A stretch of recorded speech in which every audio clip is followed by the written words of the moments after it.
సంచలనాలకు కేంద్ర బిందువైన జననాయకన్ సినిమా నుంచి విడుదలైన మొదటి సింగిల్ దళపతి కచేరీ ఊహించిన దానికంటే ఎక్కువ రెస్పాన్స్ అందుకుంది. ఈ పాటకు సంగీతం అందించింది యువ సంచలనం అనిరుద్ధ్ రవిచందర్. గత కొంతకాలంగా అనిరుద్ధ్ సంగీతంపై విమర్శలు వస్తున్న నేపథ్యంలో ఈ పాట ద్వారా ఆయన తన గత వైభవాన్ని తిరిగి తీసుకొచ్చినట్లు కనిపిస్తోంది. ఈ సినిమాకు యువ దర్శకుడు హెచ్ వినోద్ దర్శకత్వం వహిస్తున్నారు. ఈయన విజయ్ ను ఒక పవర్ ప్యాక్డ్ మాస్ అవతారలో ప్రజెంట్ చేయనున్నట్లు టీజర్ ద్వారా తెలుస్తోంది. అందుతున్న సమాచారం ప్రకారం జననాయకన్ తెలుగులో బ్లాక్ బాస్టర్ అయిన నేలకొండ భగవంత్ కేసరి లైన్ ఆధారంగా తెరకెక్కినట్లు తెలుస్తోంది. అయితే ఇది కేవలం రీమేక్ లా కాకుండా తమిళ నేటివిటీకి అనుగుణంగా మార్పులు చేసి కొత్త కథాంశంతో తీర్చిదిద్దినట్లు సమాచారం.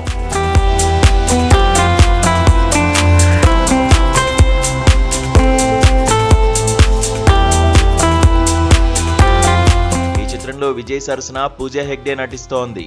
ఆమె గ్లామర్ సాంగ్లో హైలైట్ గా నిలిచింది. అంతేకాక మమితా బైజు కూడా ఒక కీలక పాత్రలో కనిపించనుంది. ఆమె లుక్ కొంచెం మాస్ టచ్ లో ఉండడం ఈ సినిమాపై ఆసక్తిని పెంచుతోంది. ఈ మధ్యకాలంలో విజయ్ రాజకీయ ప్రచారంలో జరిగిన ఒక దురదృష్టకర ఘటన కారణంగా సినిమా విడుదల వాయిదా పడుతుందేమో అనే ఊహాగానాలు వచ్చాయి. కానీ చిత్ర యూనిట్ అట్టి ఊహాగానాలను ఖండిస్తూ విడుదల తేదీలో ఎలాంటి మార్పు లేదని, వచ్చే ఏడాది జనవరి 9నే ఈ చిత్రం విడుదల కానుందని అధికారికంగా ప్రకటించింది. అంతేకాక విడుదల దగ్గర పడుతుండటంతో ప్రమోషన్స్ కూడా వేగవంతం చేశారు. సాధారణంగా స్టార్ హీరో చివరి చిత్రం అంటే అభిమానుల అంచనాలు ఆకాశాన్ని అంటుతాయి. ఈ విషయంలో దళపతి విజయ్ తన అభిమానులను ఏమాత్రం నిరాశపరచలేదు. దళపతి కచేరీ సాంగులో ఆయన చూపించిన ఎనర్జీ, డాన్స్ మూమెంట్స్ ఆయన ఫిట్నెస్ కు నిదర్శనం. గత కొంతకాలంగా అనిరుద్ధ్ అందిస్తున్న మ్యూజిక్ కొంత నెగటివిటీ క్రియేట్ అయింది. బ్యాక్గ్రౌండ్ సాంగ్స్ పెద్దగా ఆసక్తిని చూపించట్లేదనే విమర్శలు తీవ్ర స్థాయిలో ఉండడంతో జననాయకన్ సినిమాకు అనిరుద్ధ్ మరోసారి డ్యూటీ ఎక్కినట్లు కనిపిస్తోంది.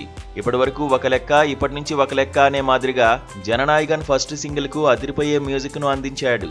మొదటి సింగిల్ విడుదలైన వెంటనే సోషల్ మీడియాలో జననాయకన్ ట్రెండింగ్ అయింది. ముఖ్యంగా అనిరుద్ధ్ సంగీతం, విజయ్ డాన్స్ మరియు పూజా హెగ్డే గ్లామర్ ఈ పాటకు మంచి పాజిటివ్ టాక్ ను తీసుకొచ్చాయి. తన సినీ కెరీర్ కు వీడ్కోలు పలుకుతూ విజయ్ చేస్తున్న ఈ జననాయకన్ కేవలం ఒక సినిమా మాత్రమే కాదు, ఆయన అభిమానులకు ఒక ఎమోషనల్ ఫేర్వెల్. విడుదలైన తొలి పాటతోనే పాజిటివ్ వైబ్స్ ను సృష్టించిన ఈ సినిమా సంక్రాంతి బరిలో ఎలాంటి విజయాన్ని అందుకుంటుందో చూడాలి. ఇది ఆయన సినీ ప్రయాణానికి ఒక పవర్ ప్యాక్డ్ ముగింపు అవుతుందా లేదా అనేది మరికొద్ది రోజుల్లో తేలిపోతుంది.